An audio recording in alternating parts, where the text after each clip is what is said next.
Yeah, Joe's place. Vito, is that you? Giuseppe here.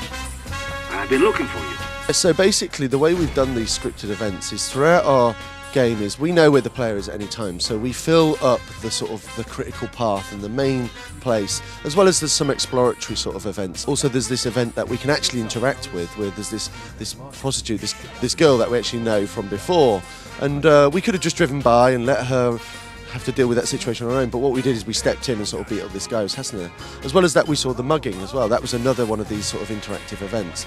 The player, again, you could just run straight past that and just ignore it, or you could shoot the guys, but what we actually did is we showed the guys our guns, and then they lost their bottle and ran away. So there's loads of these little nice sort of flavour colour events. Some of them are interactive, some of them not so much, but they're there just to help sort of boost the world, make it much more living.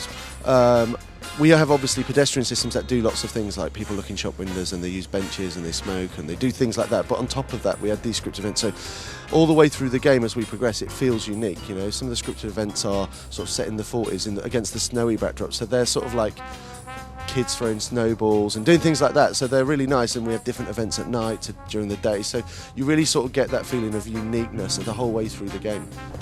Hey. Hey, Steve. Hey, you want to make a quick buck? I got something that needs doing.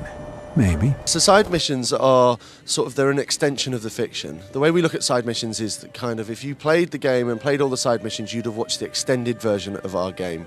Kind of like if you watch Lord of the Rings extended versus the normal version.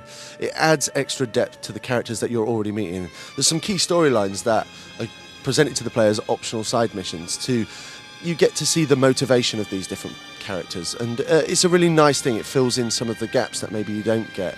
And they're presented to you on the critical path. You'll be away doing a mission, and then you'll bump into a guy, or a guy will call you, and at that point your main mission that you're on, it gets kind of put on pause, on the back burner, until you sort of complete successfully or fail this side mission, and then we just carry on. So the way these are integrated, it makes it nice. It makes the picture, sort of the narrative between the main game sort of spill into the open world a bit better than other open world games. So it can seem kind of a periphery thing with icons appearing on radars and things like that. So the game's coming on PC, 360 and PS3 for an early 2010 release. What's up, fellas? What, are you guys lost? Shut up and fork over all your dough before you get hurt. Is this enough?